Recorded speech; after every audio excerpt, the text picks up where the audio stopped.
네, 오늘 설교 제목은 흔들리지 말자입니다.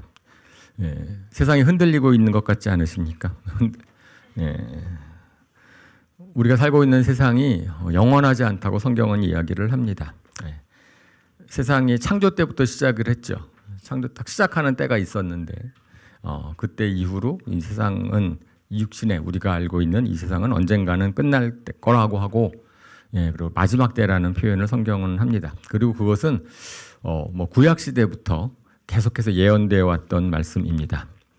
특별히 BC 8세기에 활동했던 이사야 선지자도 이렇게 얘기를 해요. 이사야서 24장 말씀입니다. 교독할까요? 땅덩이가 여지없이 부스러지며 땅이 아주 갈라지고 땅이 몹시 흔들린다. 땅이 술 취한 자처럼 몹시 비틀거린다. 폭풍 속에 오두막처럼 흔들린다. 세상은 자기가 지은 죄의 무게를 짓눌릴 것이니 쓰러져서 다시는 일어나지 못할 것이다. 그날이 오면 주님께서 위로는 하늘의 군대를 벌하시고 아래로는 땅에 있는 세상의 군왕들을 벌하실 것이다. 마지막 때의 모습을 예언하고 있는 말씀인데 흔들린다. 흔들림이 그 특징입니다. 지진이 나면 흔들리죠. 그래서 또 요한계시록에서의 모습도 큰 지진이 있을 것이다. 이런 예언도 있는데 특별히 21절 같은 경우는 거기에 땅에 있는 세상의 군왕들을 벌하실 것이다 라고 또 말씀을 합니다. 단순한 지진뿐 아니고 인간이 의지해왔던 기존의 질서들, 경제와 권력들 무너질 것이라고 성경은 늘 말씀하고 있습니다. 예수님도 제자들에게 마지막 때에 대해서 설명해 주셨어요. 마태복음 24장의 말씀입니다. 이것도 교독할게요. 또 너희는 여기저기서 전쟁이 일어나는 소식과 전쟁이 일어나리라는 소문을 들을 것이다. 그러나 너희는 당황하지 않도록 주의하여라. 이러한 일이 반드시 일어나야 한다. 그러나 아직 끝은 아니다. 민족이 민족을 거슬러 일어나고 나라가 나라를 거슬러 일어날 것이며 여기저기서 기근과 지진이 있을 것이다. 그러나 이런 모든 일은 진통의 시작이다. 여기서도 예수님도 비슷한 말씀을 하시고 계세요. 여기저기서 전쟁이 일어나는 소식, 나라와 나라가 그리고 민족과 민족이 거슬러 일어나는 소식을 들을 것이다 라고 말씀을 합니다. 사실은 역사를 연구하는 사람들은 보면은 오늘날만 그런 것이 아니다. 계속해서 그러왔다라고 말씀을 해요. 그죠? 우리가 잘 몰라서 그렇지. 그런데 특별히 요즘에 있어서의 과거랑 다른 점은 요새는 너무나 소문을 빨리 듣는다는 거예요. 저희가 인터넷을 통해서 뉴스를 통해서. 그래서 바로 소식을 들을 뿐 아니고 그 영향력을 우리가 바로 받고 있는 거죠. 그죠? 한 어느 지역에서의 다툼, 전쟁 이런 것이 아니라 그것이 모든 나라에게 영향을 끼치고 있다라고 하는 것이고, 그리고 그래서 이러한 것들이 성경에서는 사람들이 벌이는 일이지만, 그죠? 하나님이 역사의 주관자 되시는 하나님께서는 사실은 그러한 사람의 그러한 모습들을 다 이용하셔서 하나님의 뜻을 이루어가고 계신다라고 말씀을 합니다. 이러한 배경을 가지고 오늘 본문을 우리 살펴보도록 하겠습니다. 오늘 본문은 히브리서 12장 25절에서 29절 말씀입니다. 교독하겠습니다. 여러분은 말씀하시는 분을 거역하지 않도록 조심하십시오. 그 사람들이 땅에서 경고하는 사람을 거역하였을 때에 그 벌을 피할 수 없었거든. 하물며 우리가 하늘로부터 경고하시는 분을 배척하면 더욱더 피할 길이 없지 않겠습니까? 그때에는 그의 음성이 땅을 뒤흔들었지만 이번에는 그가 약속하시기를 내가 한 번 더 땅뿐만 아니라 하늘까지도 흔들겠다 하셨습니다. 이 한 번 더라는 말은 흔들리는 것들, 곧 피조물들을 없애버리는 것을 뜻합니다. 그렇게 하는 것은 흔들리지 않는 것들이 남아있게 하시려는 것입니다. 그러므로 우리는 흔들리지 않는 나라를 받으니 감사를 드립시다. 그리하여 경건함과 두려움으로 하나님이 기뻐하시도록 그를 섬깁시다. 우리 하나님은 태워 없애는 불이십니다. 이 본문에서도 하나님께서 이 땅을 흔들리실 때가 온다라고 말씀을 합니다. 그죠? 그리고 그 흔들리는 이유는 다 무너져 없어질 것은 다 없어지게 하시고 흔들리지 않는 것들, 영원한 것들만 남아 있게 하실 것이다라고 말씀을 합니다. 그리고 그 흔들리지 않는 그것이 28절에 하나님의 나라, 흔들리지 않는 나라이고 우리 믿는 사람들은 그 나라를 받았으니 감사를 드리자라는 말씀이지요. 그래요. 세상의 역사는 언젠가는 이렇게 하나님의 주권 하에서 이제 흘러가고 마지막 때가 올 것이라는 것을 요즘은 조금씩 느끼는 것 같아요. 하지만 여전히 저에게는 먼 일이죠. 우리 일상생활에 있어서 그러한 일들이 성경에서 예언되어 있다 할지라도 그것이 지금은 저랑 무슨 상관인가 라고 생각할 수 있을 수 있습니다. 하지만 그러한 말씀은 저는 꼭 이렇게 역사 큰 관점에서뿐 아니고 우리 인생에 있어서 마찬가지가 아닐까 생각을 합니다. 그죠? 우리 인생 가운데서도 우리가 흔들리는 때가 있고 그 다음에 언젠가는 또 우리의 인생은 육신의 삶은 이제 끝이 있기 때문에 그렇습니다. 하나님을 믿지 않았을 때 우리가 여러 가지 이유로 흔들릴 수 있는데 그죠? 하나님을 믿음으로 말미암아서 우리가 흔들리지 않을 수 있는 이유가 있다라고 성경은 말씀을 합니다. 그러므로 오늘 말씀을 통해서 우리를 흔들리는 요소들이 무엇인지 살펴보고 그런 요소들 가운데서도 우리가 흔들리지 않는 우리가 되었으면 좋겠습니다. 혹시 삶에 흔들리고 있다라고 생각하시는 분이 계신가요? 내 삶이 지금 요새 편안하질 않아. 흔들리고 있어. 이렇게 생각하시는 분이 계시다면 오늘 말씀을 통해서 위로받기를 바랍니다. 4월의 품성이 무엇인지 아시는가요? 우리 교회 4월. 우리 매달 품성이 있는데 4월의 품성. 안정입니다. 안정. 예, 저는 4월의 품성이 뭔지 알기 전에 말씀을 이제 준비하기 시작했는데 딱 보니까 안정이더라고요. 그리고 반대가 걱정. 그래서 안정된다라는 것이 흔들리지 않는 거잖아요. 우리 삶이 우리의 마음이 딱 맞는 그러한 품성인 것 같습니다. 걱정이 많다라는 것은 내면이 막 흔들린다는 증거이지요. 그리고 또 흔들리는 모습은 우리가 결정을 하지 못하고 어떻게 해야 될지 몰라서 방황하는 그런 것도 우리 흔들림의 모습일 것입니다. 그래서 실질적으로 우리를 흔들리게 만드는 요소가 무엇인지 생각해 보고 그 다음에 각각의 그 흔들림의 요소들을 하나님께서는 어떻게 하면 그 흔들리지 않고 우리가 잘 살 수 있을지 하시는 말씀을 살펴보기를 원합니다. 무엇보다 첫 번째로 우리를 흔들리게 하는 것은 우리가 통제할 수 없는 상황이에요. 우리 통제할 수 없는 상황. 내 주변 상황이 내 기대대로 통제할 수 없습니다. 지진, 산불 같은 자연재해가 있을 수 있고 전쟁의 소식 그런 것 때문에 우리가 어찌할 수 없잖아요. 미국과 이란이 싸우는데 우리가 할 방법이 없습니다. 그냥 그 두 나라가 싸우는 바람에 지금 일상생활에 영향을 받아요. 저는 직장을 가는데 지금 차량 오부제에서 차량 홀짝제로 돼가지고 지금 아주 불편함을 겪고 있습니다.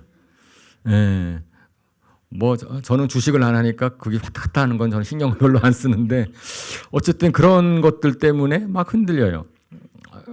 영향을 받는 거죠. 그런 상황. 그런 것뿐 아니고 우리 자신이 아니면 우리 가족이 사고 날 수도 있고 병이 걸릴 수 있습니다.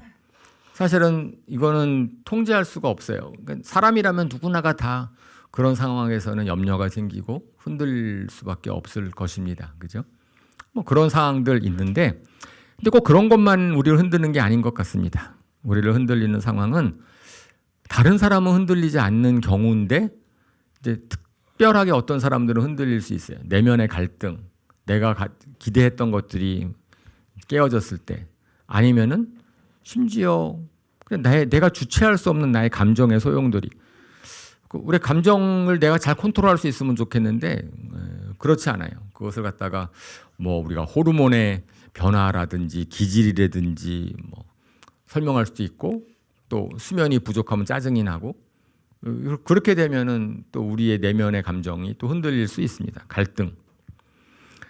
저런 흔들림은 규모는 훨씬 작지만 자주 일어나죠. 우리 인생 가운데. 그래서 마음이 좀 편안했으면 좋겠다 생각이 될 수 있어요. 또 우리를 흔들리는 요소는 외부에서 들려오는 소리입니다. 누가 나한테 한 말 때문에 내가 막 흔들려요. 뭐 나를 비난하는 말도 흔들릴 수 있고, 그건 감정이랑 관계가 있지만, 그것 말고 내가 잘 모르는 상황 가운데서 이 사람 말 들으면 이 사람 말 맞는 것 같고, 저 사람 말 들으면 저 사람 말 맞는 것 같아요. 그럼 어느 게 진짜인지 잘 모르겠어요. 그러면서 또 흔들릴 수도 있습니다. 에베소 4장 14절에 이렇게 같이 읽어볼까요? 시작. 우리는 이 이상 더 어린아이로 있어서는 안 됩니다. 우리는 인간의 속임수나 강교한 술수에 빠져서 온갖 교훈의 풍조에 흔들리거나 이리저리 밀려 다니지 말아야 합니다. 우리 주변에 우리를 갖다가 흔드는 요소들이 많다는 거예요. 온갖 교훈과 풍조가 있고, 그리고 어떤 면에서는 사람이 강교한 술수로 우리를 속일 수 있고, 그죠? 오히려 우리 세대보다는 자녀 세대들이 훨씬 더 거기에 취약한 것 같습니다. 사실 우리가 정보를 취하거나 얻을 수 있는 통로는 참 제한이 되어 있었는데, 요즘의 세대들은 그렇지 않거든요. 그 SNS나 인터넷이나 뭐 굉장히 많은 정보들을 갖다가 그들이 받아들이고 있어요. 그래서 저희 어저께 부모 수양회를 할 때 그것에 대해서 우리 자녀 세대를 이해합시다라고 해서 그걸 갖다가 쫙 보았는데, 그죠? 참석하지 못하신 분들은 다음번에 꼭 참석하셔서 그것에 대해서 한번 보시기를 바랍니다. 그러면 좀 놀라는 거죠. 저 정도였는지 몰랐다라고 하는, 흔들리고 있어요. 우리가 꼭 그 자녀 세대를 붙잡아야 좋겠다라고 생각을 하는데, 아울러 부모 세대도 흔들리거든요. 그래서 또 부모 세대의 불안이 자녀 세대를 더욱더 불안하게 한다. 뭐 이러한 얘기도 하지요. 그래요. 뭐가 진리인지 잘 모르겠고, 사실은 어떠한 말이 정말 우리가 의지해야 될 말인지 잘 모를 때가 있습니다. 그것이 흔들려요. 그 외부에서의 소리. 그 다음에 정체성의 부재. 내가 무엇을 선택해야 되지? 어떤 기준을 선택해야 되지? 그런 것들, 정체성이 없기 때문에, 기준이 좀 없어서 흔들릴 수 있습니다. 그죠? 제가 이제 학교에 있다 보니까 학생들이 진로 상담을 할 때 어떻게 하는 게 좋을지 잘 모르겠습니다. 그러면은 저는 너가 좋다라고, 어떤 게 좋은 길이냐고 물어봤는데, 좋다라고 하는 기준이 뭐냐라고 항상 되묻습니다. 그러면은 어떤 기준을 가지고 있니? 그러면 잘 모른대요. 그냥 그러면 이제 제가 20년 뒤, 30년 뒤에는 어떤 모습이 되었으면 좋겠고 어떤 사람이 되었으면 좋겠냐라고 물어봅니다. 그러면 대부분은 주저합니다. 바로 답을 하지 못해요. 근데 그것이 또 저희가 어저께 수양에서 배웠던 것처럼 포스트 모더니즘의 특징입니다. 절대적인 가치가 없다고 믿고, 그다음에 정체성을 혼란시키고, 그런 결과로 우울해지고 또 방황하는 그런 시대입니다. 그죠? 그러니까 이렇게 우리 한 사람의 개인을 보면, 그런 어쨌든 성경에서는 우리를 흔드는 많은 요소들이 있다라는 거예요. 그러면서 이제 우리 믿는 사람들은 그런 흔들리지 않고 살아야 되겠다라고 살 이유가 있고 살 수 있고, 사실은 그렇다라고 성경은 말씀을 합니다. 그래서 그러면은 이제 우리가 어떻게 하면 흔들리지 않을 수 있을지, 저 요소들, 통제할 수 없는 상황, 내면의 갈등, 외부의 말, 정체성의 부재, 저런 것들의 요소들에 있어서의 성경적인 해답 한번 생각해 보면 좋겠죠. 그래서 우리가 그 성경의 말씀을 가지고선 흔들리지 않는 우리가 되었으면 좋겠습니다. 무엇보다 첫 번째, 우리 성경에서 주는 말씀이 있습니다. 그것은 예수님 안에서 뿌리를 박아라 라고 말씀을 합니다. 골로새서 2장 7절에서 8절 말씀입니다. 같이 한 목소리 읽을까요? 시작. 여러분은 그분 안에 뿌리를 박고 새우 쉼을 입어서 가르침을 받은 대로 믿음을 굳게 하여 감사의 마음이 넘치게 하십시오. 누가 철학이나 헛된 속임수로 여러분을 노획물로 삼을까 조심하십시오. 그러한 것은 사람들의 전통과 세상의 유치한 원리를 따라하는 것이요, 그리스도를 따라하는 것이 아닙니다. 예, 그래서 우리가 외부의 말, 헛된 속임수, 철학 거기에 흔들리지 않으려면은 여기 오늘 본문의 말씀에서는 예수님에게 뿌리를 깊이 박아야 한다라고 말씀을 합니다. 그죠? 사실은 우리가 흔들리지 않을 수 있는 유일한 기초는 예수님이시고 그 예수님은 죽음을 이기시고 부활하신 분이십니다. 예수님이 부활하지 않았다면 우리의 모든 믿는 것들이 다 헛것이라 그랬어요. 사실은 그래서 저희가 부활절 다음 주 오늘 주일이죠. 그것을 하늘소망주의라는 이제 그 주일로 특별히 지키는데 우리가 그냥 부활절 하루만으로 끝나는 것이 아니고 예수님의 부활의 능력이 우리의 삶 가운데 뿌리가 돼야 되는 거죠. 우리의 기초가 돼야 되는 겁니다.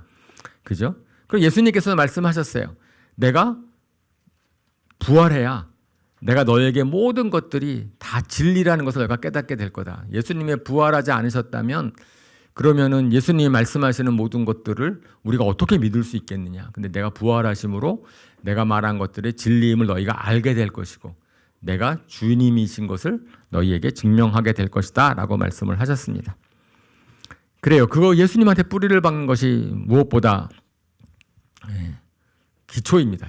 내 부활하셨지. 부활하신 예수님을 내가 믿고 있지. 그 예수님이 말씀하시는 것이 그것이 진리지. 그렇게 되면 그 다음에는 예수님의 하시는 말씀을 갖다가 저희가 붙들어야 되죠. 예수님 말씀하시는 것. 세상의 가르침은 굉장히 유혹적입니다.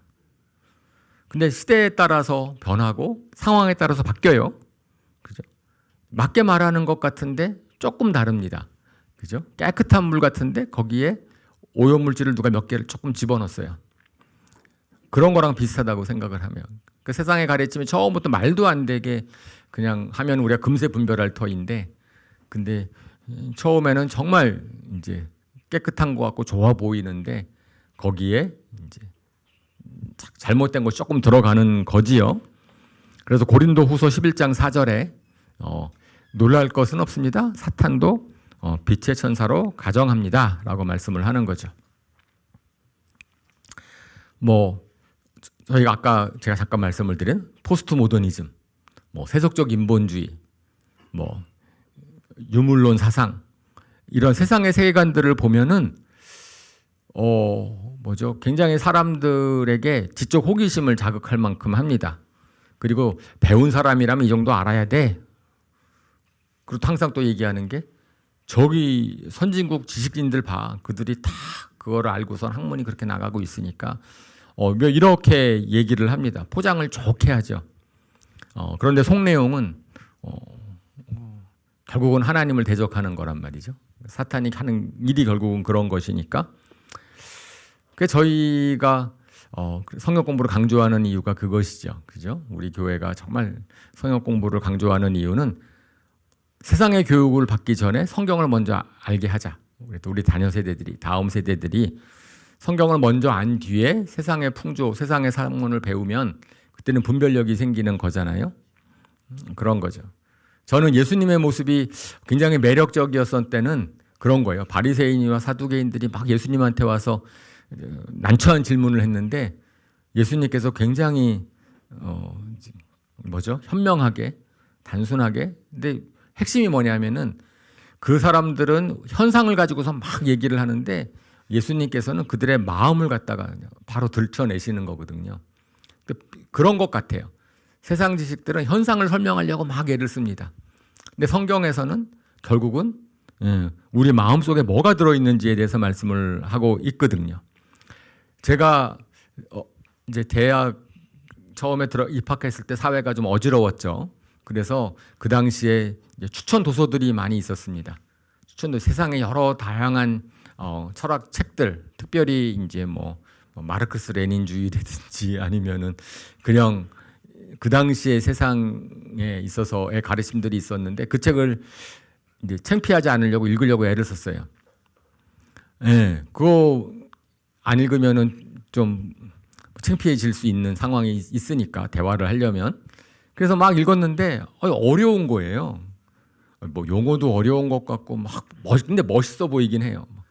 막 그런 게 같고 막 이렇게 해서 어려웠습니다. 그랬는데 나중에 제가 성경을 딱 이제 공부하고 나니까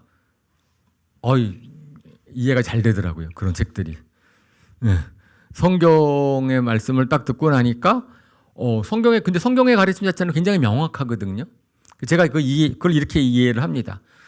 성경에서는 분명히 이렇게 우리가 내면에 이기심과 욕심이 있고 그 이기심과 욕심으로 말미암는 것들이 죄다. 그래서 거기서 많은 문제가 생겨난다라고 단순하게 설명을 하는데 제가 부정을 못 하겠어요. 맞아, 나도 이기적이지. 나도 내 마음속에 욕심이 있지. 맞아, 사람들을 부닥쳐 놓고 나니까 저 사람도 저 사람 욕심 때문에 저러는구나 이해도 하게 되고, 아이고 이 세상에 잘 되긴 큰일 났다. 뭐 틀렸다. 뭐 좋은 법칙을 만들건 제도를 만들던 아무 소용 없어요. 그 제도를 다 이용해서 자기의 욕심을 취하려는 사람들이 있으니까. 그런데 세상의 사상들을 가만히 보니까 이 세상의 철학과 사상들은 인간의 죄성을 그냥 부인하려고, 인간이 죄인이다 그거 갖다 부인하려고 하는 거죠.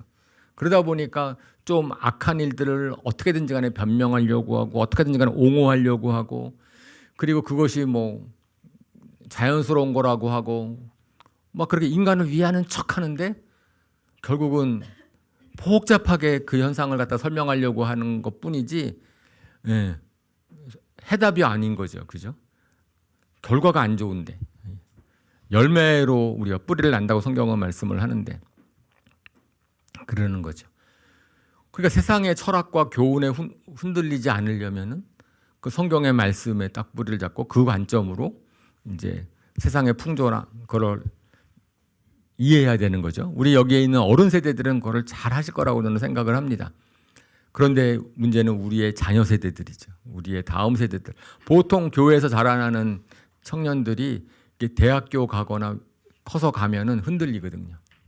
그죠? 뭐 사춘기 때문에 흔들리는 것뿐 아니고 그냥 사춘기를 잘 겪은 우리의 자녀들인데도 세상의 교훈이나 세상의 풍조를 따라가면은 거기에서 흔들릴 수 있거든요. 그죠? 저희가 그러기 때문에 우리 뿌리이신 그런 예수님의 말씀 거기에 착 뿌리를 내리는 것이 중요하다. 라는 것은 우리가 잘 이해할 수 있을 것입니다. 그 다음에 뿌리를 내리고 나면 그냥 그뿐 아니고 우리를 흔들게 만드는 요소에 대해서 성경은 또 얘기를 합니다. 하나님의 도우심과 부르심에 대한 확신, 그것이 우리가 붙잡아야 된다는 거죠. 그것은 우리를 통제할 수 없는 상황에서의 관련된 겁니다. 우리가 통제할 수 없는 상황이 있을 때는 누구나가 다 흔들릴 수밖에 없어요. 누구나가 다 불안하고 누구나가 다 염려할 수밖에 없습니다. 그런데 우리 믿는 사람들은 그 가운데서도 우리 흔들리지 않을 수 있는 이유가 있다는 거죠. 그것을 히브리서 4장 14절에서 16절 말씀 교독하겠습니다. 그러나 우리에게는 하늘에 올라가신 위대한 대제사장이신 하나님의 아들 예수가 계십니다. 그러므로 우리의 신앙 고백을 굳게 지킵시다. 우리의 대제사장은 우리의 연약함을 동정하지 못하시는 분이 아니십니다.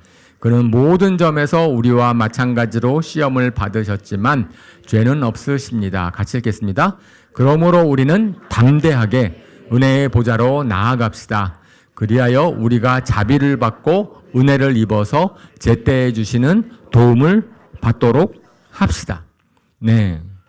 그 예수님이 이 땅에 오셔서 이렇게 정말 어려운 삶을 사시고 십자가를 지신 이유는 우리를 체휼해 주시기 위해서, 동정하시고 우리를 이해해 주시기 위해서, 우리의 연약함을 경험하심으로 말미암아서 우리의 마음을 이해해 주시기 위해서라고 얘기를 하고, 그 다음에 16절에는 어떻게 해요?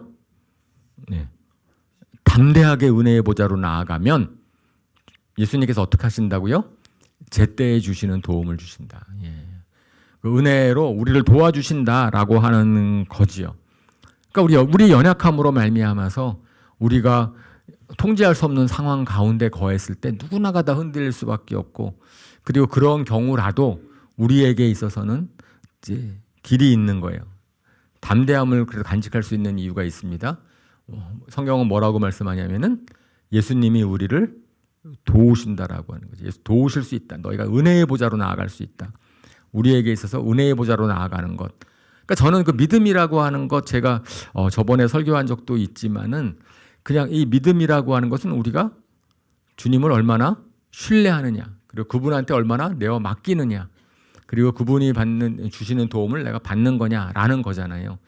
그것을 경험할수록 우리 주님이 살아계시는데 최근에 이제 제가 좀 깨달은 게 너무 잘하는 말씀이에요. 우리 주님은 살아계신 분이시다라는 것. 그죠? 많이 들었잖아요. 그런데 조금 더 알게 됐다라는 느낌을 갖게 된 거예요. 좀 더 알게 됐다라는 것보다는 좀 더 생생해졌다? 다시 말해, 주님은 살아계신 분이시구나. 제가 생각할 때 아직 멀었어요, 저는. 이제 제가 뒤에 좀 더 보겠지만은 정말 주님이 살아계신 분이시고 정말 우리를 도우시는 분이시라는 것을 더 잘 아시는 분들과 저는 비교해 보면 저는 아직 멀었다고 생각을 해요. 그럼에도 불구하고 이전보다는 조금 더 하나님이 살아계시는 분이시지라는 것을 제가 좀 실감하는, 그냥 느끼는, 이거 말은 표현을 못 하겠는데 어떻게 막 설명을 잘 못 하겠는데 그런 느낌이 들었어요. 예. 그런 것처럼 이게 믿음이 성장하는 거구나라는 생각이 드는 거죠. 그러니까 믿음이라는 것은 결국은 우리가 하나님을 얼마나 어떤 영역에서 얼마만큼 더 신뢰하느냐의 문제이니까 그것들이 자라나는, 그것이 우리가 흔들리지 않게 하겠구나라고 생각을 하는 거죠. 뿐 아니고 예수님께서는 정체성으로 말미암는 혼란, 그 부분에 대해서는 확실하게 우리한테 답을 주십니다. 예수님을 제대로 딱 만난 사람들은 다 자신의 정체성들이 확실해졌어요. 그죠? 과거에 내가 뭘 살아야 되지? 이렇게 어떻게 사는 게 잘 사는 거지? 근데 예수님을 딱 만나는 순간에 고기잡이였던 베드로가 바뀌고 세리장이었던 삭개오가 바뀌고, 그죠? 그리고 정말 주님께서 나를 향한 데스티니가 있으시구나, 나에 대한 계획이 있구나, 나에 대해서 뭘 하기를 원하시는구나 라는 알게 되면, 그러니까 나를 향한 데스티니가 있다라는 것, 하나님이 나에게 계획이 있다라고 하는 것을 딱 우리가 믿게 되면, 붙잡게 되면, 그러면 저희가 이게 고난에 흔들리지 않는 거죠. 왜냐하면은 성경에 이렇게 돼 있거든요. 어떤 환난과 고난도 하나님의 부르심을 취소할 수가 없어요. 하나님이 나를 향한 부르심이 있다라고 한다면 오히려 고난이나 환난은 합력하여 선을 이루는 도구일 뿐이에요. 그렇죠? 내가 어디로 갈지 모르니까 고난이나 이제 그런 것들이 오면은 불안해지는 거죠. 나의 인생을 바꿀까봐, 나의 인생에 그것이 영향을 끼칠까봐. 그런데 하나님께서 나를 향한 계획을 가지고 계시고 그렇게 이루실 것이다라고, 그걸 우리가 확실히 믿는다면, 내가 부름받은 자라는 것을 믿는다면, 그죠? 그러면은 그 고난이나 환난은, 그죠? 나의 부르심을 향한 하나님의 계획 가운데 있다라는 것을 우리가 믿을 수 있는 거거든요.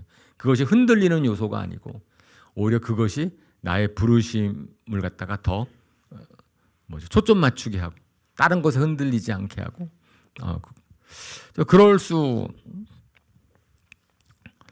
있다고 믿습니다. 그것이 믿음이에요. 사실 하나님에 대한, 주님의 도우심에 대한, 주님의 부르심에 대한 믿음. 저는 그것이 우리를 그러한 이제 통제할 수 없는 상황 가운데서, 만약에 우리가 저런 게 없다면 어떻게 통제할 수 없는, 다른 사람 다 흔들릴 때 우리가 흔들리지 않을 수 있을까? 그런데 우리의 통제할 수 없는 상황에서의 흔들림을 막는 것은 결국은 믿음, 주님에 대한 믿음, 주님의 나를 부르셨고 나를 향한 계획이 있으시고 그리고 그분은 나를 도와주시는 분이시고 나와 함께 하시는 분이시다라는 믿음이지요. 그다음에 우리를 흔드는 요소 중에서 내 소망대로, 내 기대대로 안 됐을 때, 내면에 갈등이 생길 때 흔들린다고 했는데, 사실은 그 흔들리지 않는 것은 성경에서는 우리가 기대하는 바를 바꿔라, 하나님의 나라에 대한 소망으로 바꿔라 라고 이야기를 합니다.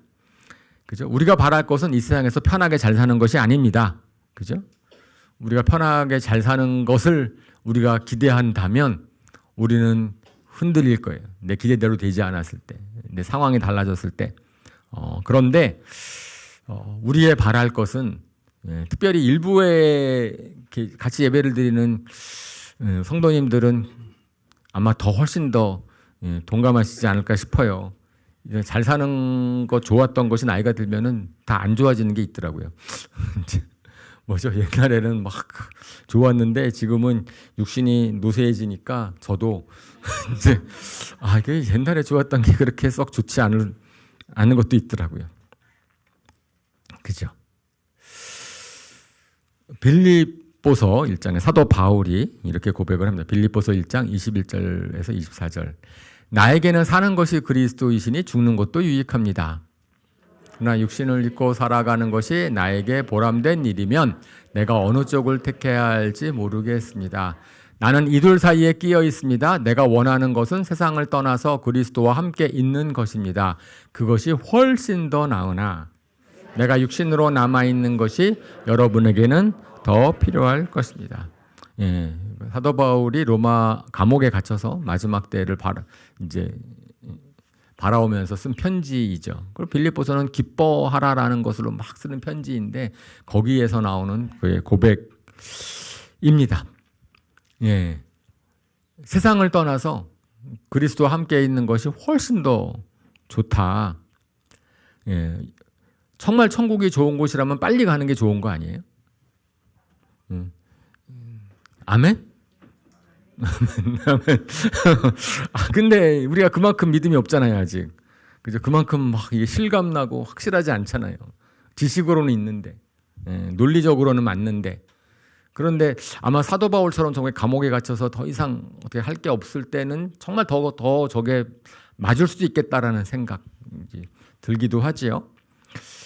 예수님이 왜 이렇게 하늘나라로 빨리 가셨을까?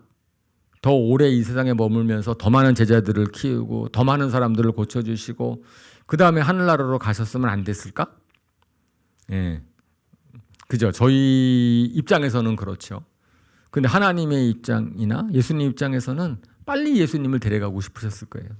그죠? 그것이 훨씬 더 좋으니까. 그죠? 이 땅에서 사는 것이 훨씬 더 안 좋았을 터이니까. 그래서 예수님께서 이 땅에 오래 머물기 싫으셔서 가셨다 이렇게 오해하지 마시고 그건 유대인들이 죽인 거니까. 그거는 사람들의 잘못이지만. 그런데 사도 바울은 그만큼 이제 천국을 믿고 소망했다. 이 땅에서의 것에 소망을 두지 않고 하나님의 나라에 대한 소망을 가지고 있었다라고 이야기를 하고 그 소망 때문에 이 땅에서 사는 어떠한 것도 자신을 갖다가 흔들지 못했다라고 얘기를 합니다. 우리 그런 거 있잖아요. 뭐 필사즉생, 필생즉사. 누구가 하신 말씀이죠? 이순신 장군이 했다고 알려져 있는 말씀이죠. 우리 얘기하는 거 있잖아요. 싸울 때 제일 무서운 사람이 누구예요? 죽기 살기로 싸우는 사람, 아니면은 죽는 것을 두려워하지 않고 싸우는 사람. 예, 그러면 그런 사람이 제일 무섭다 그러잖아요. 그러니까 사도 바울이 세상을 감당하지 못하는 거죠. 믿음의 사람들은. 그 사람들은 죽음을 각오하고 죽는 것을 두려워하지 않고 싸웠던 사람이니까. 그래서 아까 제가 이제 앞에 성품, 안정에 대한 성품을 보여드렸는데 그 안정에 대한 성품에 나와 있는 한번 잘 살펴보세요. 거기에 구절들을 보면은 그것들이 의미가 있어요. 거기에 요한복음 6장 27절 말씀 지금 저기 주황색으로 되어 있는 좀 글자가 작아서 잘 안 보이지만 거기에서 안정에 대한 주제 구절입니다. 거기에 뭐라고 되어 있냐면은 요한복음 6장 27절 아마 뒤에도 있을 거예요. 제가 준비해놨을 터인데 이거죠. 한번 읽어볼까요? 시작. 너희는 썩어 없어질 양식을 얻으려고 일하지 말고 영생에 이르도록 어디 갔어? 좀 전에 돌려주세요. 여기 시작. 너희는 썩어 없어질 양식을 얻으려고 일하지 말고 영생에 이르도록 남아있을 양식을 얻으려고 일하여라. 이 양식은 인자가 너희에게 줄 것이다. 아버지 하나님께서 인자를 인정하셨기 때문이다. 네, 결국은 우리의 소망이 이 세상에 속한 것이라면 그러면 그것 때문에 이 세상에 있는 것이 없어지는 것 때문에 흔들리고 이 세상에 쌓아놓은 것들이 없어질까 봐 그러는데 하늘나라에 대한 소망을 가지고 있으면 흔들리지 않을 것이다 라고 이야기를 합니다. 그래서 믿음이, 소망이 우리를 흔들리지 않게 하는데 또 성경은 우리 사랑도 우리를 흔들리지 않게 한다라고 얘기를 하죠. 요한일서 4장 17절과 18절 말씀. 그다음 읽어봅시다. 시작. 사랑이 우리에게서 완성되었다는 사실은 이 점에 있으니 곧 우리로 하여금 심판날에 담대함을 가지게 하려는 것입니다. 우리가 이렇게 담대해지는 것은 그리스도께서 사신 대로 또한 우리도 이 세상에서 그렇게 살기 때문입니다. 사랑에는 두려움이 없습니다. 완전한 사랑은 두려움을 내쫓습니다. 두려움은 징벌과 관련이 있습니다.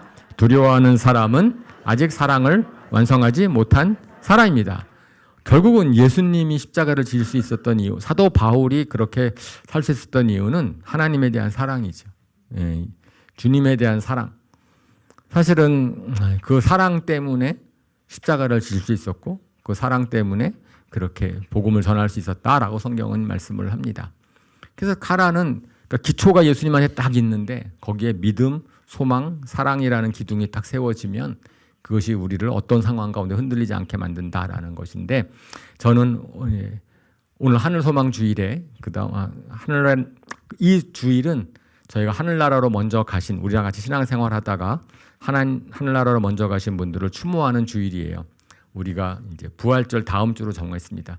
처음에 이제 저분들이 소천하셨을 때에는 저분들을 기념하면서 그날 또 추모를 하고 하다가 점점 사람들이 많아지니까 저희가 이제 모아서 그냥 주일 현충일 하는 것처럼 하늘소망 주일을 정하면 좋겠다라고 해서 이제 신촌 하나교회와 저희 교회가 지금 지키고 있습니다.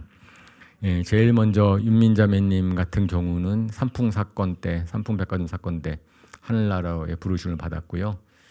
뭐 자세히는 설명 안 드릴게요. 김현진 사모님 저희 창립 가시던 우리 이성열 목사님의 사모님으로 이제 소천하셨고 신인우 선교사님 레바논 이제 선교 이제 하셨고 승준 집사님 그다음에 김동훈 선교사님 이런 분들 저는 이런 분들을 저희가 기억할 때 저분들이 이제 뭐 병에 걸리시고 그랬을 때 인생이 막 흔들릴 수 있는 상황이었는데도 흔들리지 않으시고 그분들이 끝까지 주님의 부르심을 따라가는 것을 보면서 감동을 받았습니다. 그럼 저분들을 생각할 때 저분들이 어떻게 그렇게 사실 수 있었을까?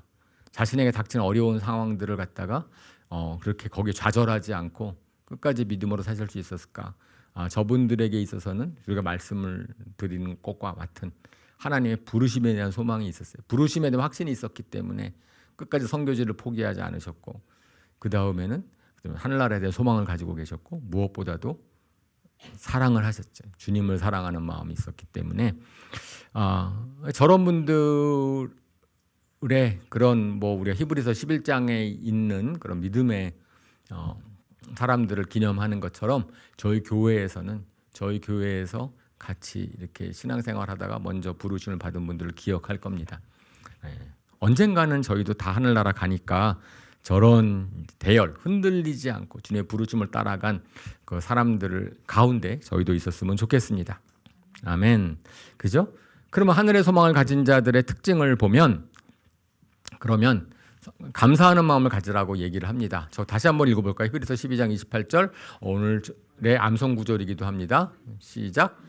그러므로 우리는 흔들리지 않는 나라를 받으니 감사를 드립시다. 그리하여 경건함과 두려움으로 하나님이 기뻐하시도록 그를 섬깁시다.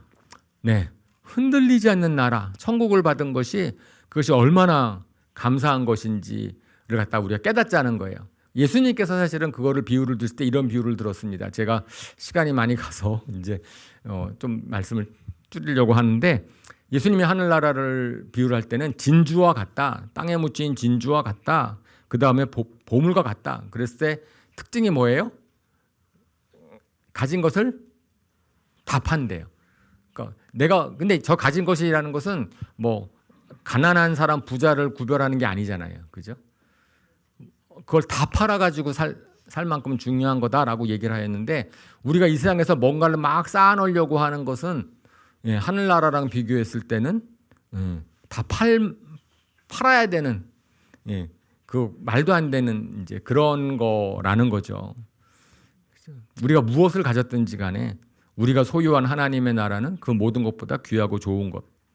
그러므로 우리가 그것에 대해서 주신 분께 감사하자라는 것이고, 그 다음에 그러한 하늘나라를 우리에게 주셨을 때는 우리가 경외함과 두려움, 경건함과 두려움을 갖고 삽시다라고 이제 히브리서 기자가 이야기를 합니다.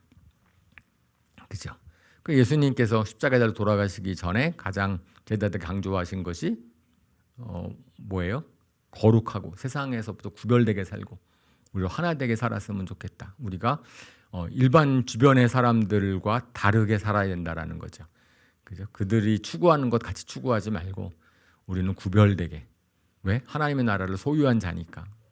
우리는 부활 소망을 갖고 사는 자니까 살아라라고 이야기를 하고, 끝으로 이제 하나님을 섬깁시다. 우리가 섬기는 것은 우리의 배를 섬기는 게 아니고 주님을 섬기는 자가 되는 것이 마땅하다라고 말씀을 합니다. 이제 결론입니다. 부활을 표현하는 두 가지 단어가 있다고 해요. 예, 부활. 그래서 우리 그 다음 슬라이드 보여주시겠어요? 아마. 네, 부활을 표현하는 두 가지 단어가 있는데, 하나가 아나비오시스. 그러니까 다시 육신이 태어나는 것. 그러니까 생명이 태어나는 것은 아나비오시스. 다시 살아난다는 것을 하면 저 단어로 써야 되는데, 이제 성경에서 쓰는 잘 아시는 부활이라는 헬라어 단어는 아나스타시스. 스타시스는 다시 일어선다, 살아난다라는 의미가 아니고 그러니까 일어난다라는 의미인데, 저건 정체성이 바뀐다라는 의미라고 합니다. 그죠? 그러니까 옛날의 내가 아니고, 부활이라고 하는 것은 죽었던 옛날이 내가 아니고 새로운 자로 바뀌어서 살아나는 것이다라고 이야기를 하는 거죠. 그래서 HTS에서 배운 거죠. 저희가 우리는 새로운 자아로 거듭난 생명을 갖고 있습니다라고 얘기하는 건데, 근데 우리가 뭐죠? 4월의 성품 안정이라는 것에 맨 끝에 또 성경 구절 하나가 써 있어요. 요한복음 3장 7절입니다. 예, 너희가 다시 태어나야 한다고 내가 말한 것을 너는 이상히 여기지 말아라. 우리가 안정적으로 흔들리지 않고 살아갈 수 있는 이유가 있다면 그건 뭐예요? 우리가 다시 태어난 존재이기 때문에. 그죠? 우리가 다시 태어난 거듭난 존재이기 때문에 그게 가능하다라고 성경은 말씀하고 있습니다.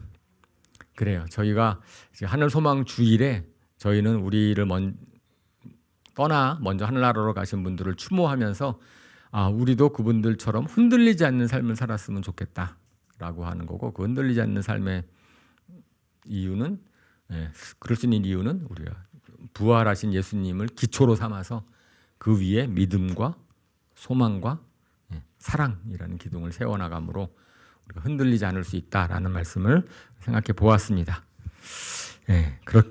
그분들을 천국에서 만난 것을 소망하고, 그 다음에 저희도 이 상을 달 때 부르심을 따라 흔들리지 않는 저와 여러분 되시기를 주님의 이름으로 축원합니다.